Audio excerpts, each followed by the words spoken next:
l'heure de l'actualité sur la télé Pacifique. Madame, monsieur, bienvenue. La présidence haïtienne se défend de toute implication dans le dossier des mesures d'interdiction de départ touchant certaines personnalités du pays.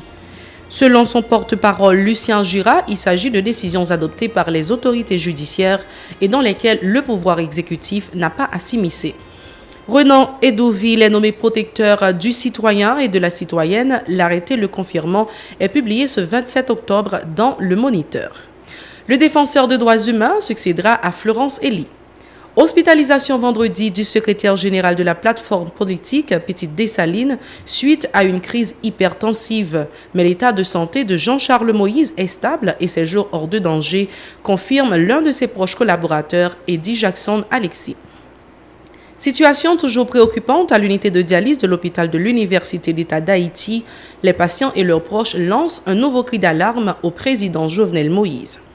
L'Observatoire haïtien des droits humains dénonce la passivité du Conseil supérieur de la police nationale suite aux actes commis par les agents de la Boyd à l'Île-à-Voix au début de ce mois d'octobre pour venger l'assassinat de l'un des leurs. Un rapport de l'OHDH a fait état notamment de 3 morts, 2 disparus et plus d'une dizaine de maisons incendiées. Restez des nôtres pour le développement de ces titres. Merci d'être restés avec nous pour les détails. Pour commencer cette édition, parlons du secrétaire général de la plateforme politique Petite Dessalines, Jean-Charles Moïse, qui a été placé vendredi sous observation médicale à l'hôpital privé Bernard Meuse sur le boulevard Toussaint-Louverture suite à une crise hypertensive due, selon les médecins, à un surmenage. L'un de ses proches collaborateurs, Eddie Jackson Alexis, a confirmé l'information, indiquant que l'ancien candidat à la présidence n'a cessé de multiplier des rencontres dans le cadre de ses activités politiques. Il a rassuré que l'état de santé de l'opposant au parti haïtien Tête Calais PHTK est stable et ses jours hors de danger. La présidence haïtienne se défend de toute implication dans le dossier des mesures d'interdiction de départ dont font l'objet certaines personnalités du pays. Selon le porte-parole Lucien Jura, il s'agit de décisions adoptées par les autorités judiciaires et dans lesquelles le pouvoir exécutif n'a pas à s'immiscer. M. Jura a indiqué que tous les actes posés par l'administration Moïse Lafontan s'inscrivent en droite ligne de la Constitution haïtienne. Il rappelle que le principe de la séparation des pouvoirs est la règle du jeu démocratique pratiquée au niveau de l'exécutif. Ces propos recueillis par Nancy Constant et David Mercieuse. Si nous avons regardé le cheminement du président Jovenel Moïse en tant que chef de l'État, nous avons jusqu'à présent pas un seul acte posé qui paraît en droite ligne avec le respect de la loi, le respect de la Constitution. Or, justement parce que non l'État qui choisit la démocratie comme système politique, principe fondamental qui caractérise la démocratie, c'est la séparation des pouvoirs et l'indépendance des pouvoirs. En d'autres termes, je dis, si on parle de mesures d'interdiction de départ, sont mesures qui relèvent des autorités judiciaires en ce qui les concerne. Et au niveau de la présidence, nous n'avons pas non seulement aucune implication là-dedans, mais nous n'avons pas gagné nullement droit pour nous immiscer dans le couloir ou l'autre pouvoir sans que nous ne pas violer un principe basique démocratie qui veut que ces séparations pouvoir-là qui mettent règle jaune. Le porte-parole de la présidence, Lucien Jura, s'est félicité vendredi du fait que toutes les dispositions qui ont été prises pour assurer la sécurité de la manifestation du 24 octobre dernier à Port-au-Prince. M. Jura a fait savoir que l'organisation de cette manif, en dépit de l'interdiction des autorités, témoigne de la volonté de l'équipe au pouvoir de respecter la liberté d'expression dans le pays. Toutefois, il appelle les protestataires à appliquer les règles du jeu démocratique dans le cadre de leur mouvement. Écoutons ces déclarations. Il y a des gens qui estiment que c'est parce que le gouvernement est respectueux des droits et des libertés individuelles qui fait, en dépit de l'annonce qui était faite, ou une manifestation non seulement faite, mais que la police assure que l'IBA est sécurité. Autorité au plus haut niveau de l'État assure que la garantie des vies et des biens a été respectée. Ou pas jamais au cours de la gestion du président de la République Jovenel Moïse que gagner aucune tentative pour museler ou empêcher que la démocratie en lui-même les suive pour lui. Sauf que, si on bagaille qui est capital, c'est que là nous dans la démocratie, nous pas dans un système qui dit que tout est permis à quiconque quel que soit comme revendication. Gagner des canevas qui tracent pour que chaque secteur et chaque citoyen est capable de jouir de ça comme prérogative, comme privilège. Renan Edouville est nommé protecteur du citoyen et de la citoyenne. L'arrêté confirmant sa nomination a été publié ce 27 octobre dans le journal officiel Le Moniteur. Monsieur Edouville, secrétaire général du comité des avocats pour le respect des libertés individuelles, CARLI, succédera à Florence Elie en poste actuellement. Juriste Renan Edouville est également auteur parmi les ouvrages publiés, notons Le défenseur des droits humains et sa mission au quotidien chez C3 Éditions. La situation est toujours préoccupante à l'unité de dialyse de l'hôpital de l'Université d'État d'Haïti à Port-au-Prince. Les patients qui fréquentent le plus grand centre hospitalier public du pays n'arrivent pas à se faire dialyser faute de matériel et de médecins. Les patients ainsi que leurs proches lancent un nouveau cri d'alarme au président de la République, Jovenel Moïse. Reportage Mario Sylvain et Riguer Noël. Pas de médecins, pas de matériels adaptés, pas d'argent. La situation des patients se complique une fois de plus à l'unité de dialyse de l'hôpital de l'Université d'État d'Haïti à la rue Saint-Honoré. Sur la dizaine d'appareils installés, seulement 3 sont fonctionnels pour desservir quotidiennement une cinquantaine de personnes. Qui pisaient, les médecins affectés à ce service se font rares.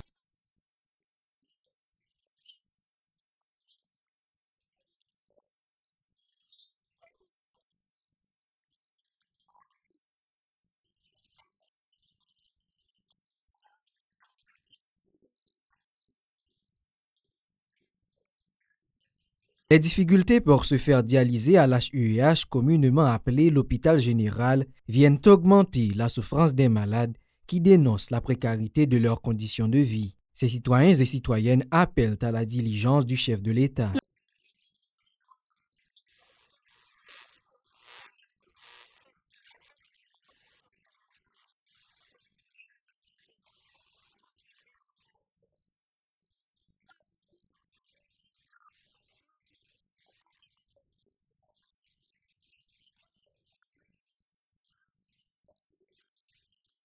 Les familles des malades s'insurgent également contre les responsables qu'elles accusent de n'avoir pas œuvré pour assurer la bonne marche de cette structure.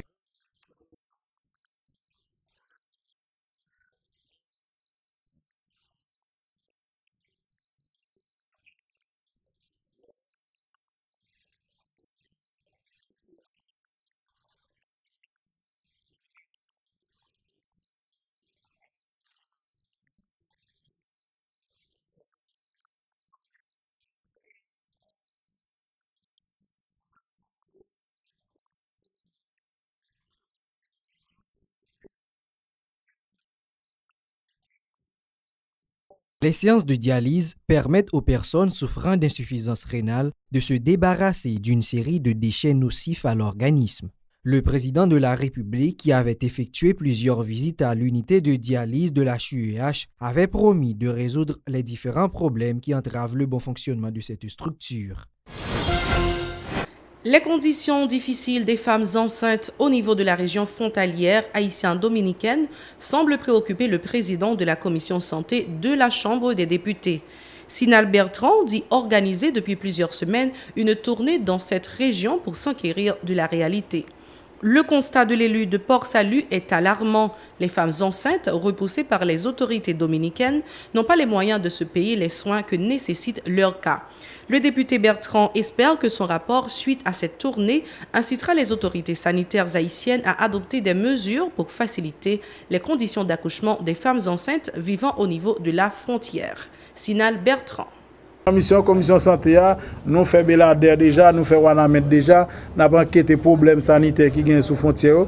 Après ça, nous avons dans la République dominicaine pour nous rencontrer avec une série d'autorités. Finalement, nous avons 2 fonds dans l'UNFPA, nous avons un fonds dans l'OPS-OMS pour nous faire des choses rapide sous frontière, au moins pour les femmes enceintes, pas mourir. Nous avons ça dans la zone Wanamet, nous avons 2 personnes qui mourent en sapide. Nous avons continué à faire enquête sous frontière. Après ça, pour nous avoir un rapport final. C'est équiper toute infrastructure sanitaire au moins maternité pour le fonctionnel pour moun yo pas obligé à accoucher l'autre bord frontière, yo ka accoucher pas bon ici la caille. OPSOMS dit li gon fond déjà, li gon fond mais c'est département nord-est seulement la ka couvrir. Nous pour parler avec de l'autre institution, dans l'état tout, nous gon rendez-vous nous va gagner avec commission présidentielle là, commission santé présidentielle là pour dégager pour aller chercher dans 26 milliards qui dans aux dépenses publiques là pour aller chercher corps bébé pour faire bagarre rapide. Oui, c'est même mission ça, parce que taux et mortalité maternelle là-bas lui augmenter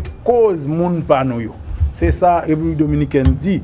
Mais les femmes enceintes même si tu vivre Saint-Domingue ou va la coucher, l'arrivée yo bakou dans pays ou va la coucher dans pays parce que pas d'accord nous même pour na coucher dans pays yo, surtout l'institution publique yo, mais sou gen l'argent ka la coucher dans institution privée.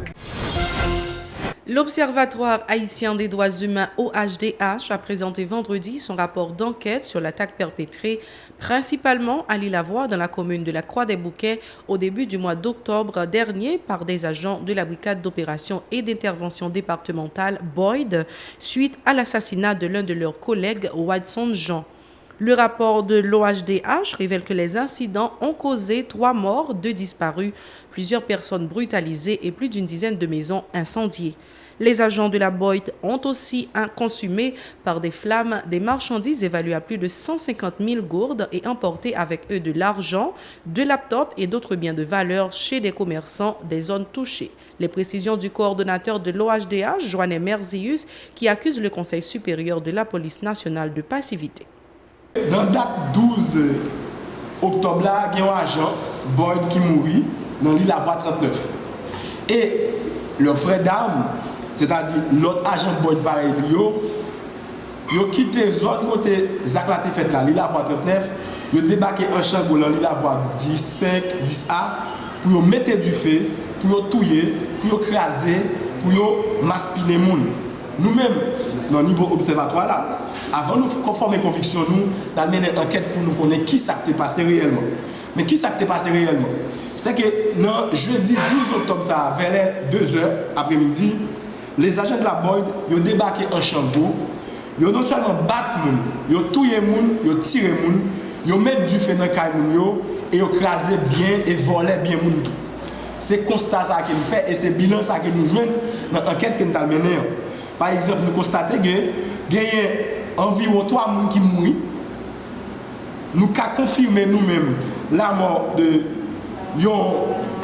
un responsable, un chauffeur dans l'aérobloc qui lui-même a arrêté lui. Là, il a arrêté lui qui ça a fait.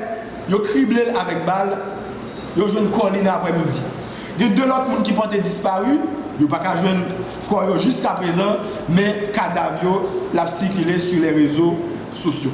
Et moun yo reproché à Jean Boyd comme quoi que yo brutalisé yo et te gagné environ 150 000 gouttes marchandises qui étaient dedans et $700 américains l'argent cash qui disparaissent et te gagné 2 laptops tout qui ont été gagnés avant que agent Boyd yo mette du feu yo passe main yo prend laptop avec eux d'après déclaration comme ça.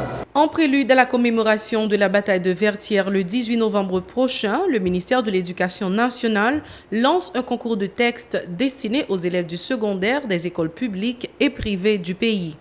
Lors d'une conférence de presse vendredi, le directeur de l'enseignement secondaire du ministère de l'Éducation nationale, Maxime Mézilas, a indiqué que les futurs postulants devront, à travers un texte rédigé dans l'une de nos 2 langues officielles, n'excédant pas 4 pages, montrer comment il serait possible de s'inspirer de la prouesse de la bataille de Vertières et de l'idéal dessalinien pour faire face aux défis auxquels Haïti est confronté aujourd'hui. Monsieur Mézilas a précisé que 3 gagnants seront récompensés dans chaque département géographique du pays. La date limite pour la soumission des textes est le 10 novembre prochain. On a organisé un concours à travers 10 départements scolaires pays sous importance bataille 20e, la construction État haïtien. Donc, sujet nous proposé c'est sous autorité générale en chef Jean-Jacques Dessalines, l'armée indigène est tournée modelant la date 18 novembre 1803.